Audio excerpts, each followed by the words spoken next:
In this video, update lang tayo sa crypto market. May mga eksperto na nagsasabi na tapos na daw ang 4-year market cycle ni Bitcoin at puro paangat na lang daw ito. Let's see kung ano ang dahilan nila at i-check din natin ang weekly time frame ni BTC at kung anong buwan posibleng mag-top ang market. At kung interesado kayo sa ganitong mga content, token reviews, crypto news, anything related to crypto, make sure to subscribe and hit the notification bell. Nagpump na naman si Bitcoin kaninang madaling araw, malapit sa $120,000. Pinapakita ang kanyang muling sigla matapos ang 2 linggong pagpapahinga. Ang biglaang pag-angat ay sumabay sa balitang muling ipagpapaliban ng Estados Unidos at China ang pag-implement ng tariff dahilan para uminit ang risk on mode. Sa puntong ito nakatuon ang atensyon sa resistance band mula $119 hanggang $120,000. Sinabi ng ibang analyst sa X na kailangan basagin ni BTC ang $119,500 para magbukas ng malaking price movement. Kung hindi, mananatili raw ang consolidation. Naniniwala siyang maaaring lampasan ni Bitcoin ang level na ito sa susunod na buwan at magsimula ng panibagong leg up. Sa panig ng derivatives, inilista ng CoinGlass ang max pain level ng shorts sa $120,000. Kapag binalikan ni Bitcoin ang all-time high, malapit sa $123,000 aabot sa lampas $1 billion ang posibleng short liquidation. Parehong nakitang makapal ang sell side liquidity ng coin ng sa 119 hanggang 120 na pwedeng maghatid ng mabilis na squeeze kung ma-flip ito bilang support. Samantala, nagbabala ang The Kingfisher ang market tungkol sa short-term volatility. Nasa pula ang BTC JEX plus chart na sumasailalim sa dealers na heavily short gamma. Ibig sabihin, maaari nilang palawakin pa ang price swings habang naghe-hedge sila. Habang nagdedebate ang mga intraday trader, mas malalim ang usaping macro. Ayon kay Matt Hugan, Chief Investment Officer ng Bitwise, patay na raw ang classic 4-year cycle. Sa video niyang in-upload sa X, binibigyang diin niya na unti-unting nababawasan ang importansya ng halving tuwing ika-4 na taon, na ang interest rate backdrop ay pabor sa crypto habang tuloy-tuloy ang pressure ni President Donald Trump kay Federal Reserve Chair Jerome Powell na magbaba ng rates. Mas malinaw na ngayon ang regulation kaya lumiliit ang blow-up risk. Sa kanyang tingin, up year ang 2026 bagaman inaasahan niya ang sustained steady boom at hindi ultra-aggressive super cycle sa short term. Itinuro rin niyang bantayan ang paglaganap ng Bitcoin treasury companies. Ayon sa ulat ng Vanek, maaaring masyadong naka-leverage ang ilang kumpanyang bumibili ng BTC gamit ang bagong stock o utang kaya vulnerable kung bigla ang sumadsad ang price. Kung may nagka-question sa pagbagsak ng 4-year cycle theory, meron ding nanindigan. Sinabi ni CryptoQuant CEO Ki Yong-ju na patay na ang lumang pattern dahil sa institutional adoption.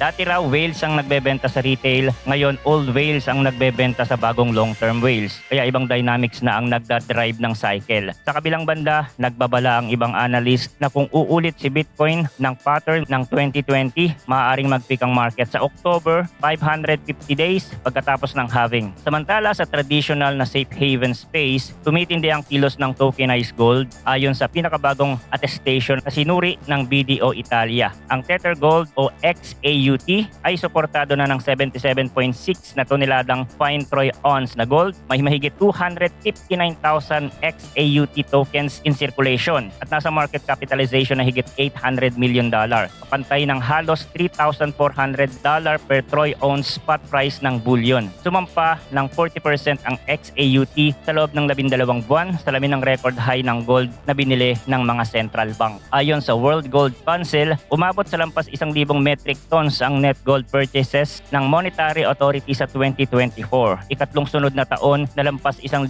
metric tons. Sinabi ni Christopher Ganati ng Wisdom Tree na hindi ito normal dahil dati net sellers ng central banks, ngayon ay stockpilers na. Hindi lang gobyerno ang nag-iipon, pumasok ang $38 billion na inflow sa gold ETF sa unang 6 na buwan ng 2025, pinakamalaking 6 na buwang takbo sa 5 taon. Lahat ito ay reaksyon sa lumalalang geopolitical tension, trade war na pinangungunahan ng White House at muling pag-iinit ng inflation na pinalala ng taripa ayon kay economist Peter Schiff. Para sa crypto crowd, may patotoo rito kung sa nakaraang dekada ay tinawag nating digital gold si Bitcoin. Ngayon ay may tokenized gold na nagbibigay ng portability at on-chain settlement nang nakatali pa rin sa physical na metal. Isang hybrid na pwedeng ituring na diversification consolidation laban sa parehas na macro risk. Now, sa weekly price action ni Bitcoin, nag-close yung week natin as a green candle. Kung mapapansin natin yung price structure dito sa weekly, merong consolidation, a flag pattern formation na posibleng mauwi sa continuation rally. Ito yung imaginary curve line natin na in history kapag dumikit dyan si BTC, nagbibigay sa atin yun ng signs of overvaluation at posibleng mauwi sa trend reversal dito sa higher time frame. At yan yung area ng 150,000. Hindi exactly 150,000 pwedeng mag-undershoot and overshoot. Katulad ng sinasabi ng iba na aabot ng $250,000.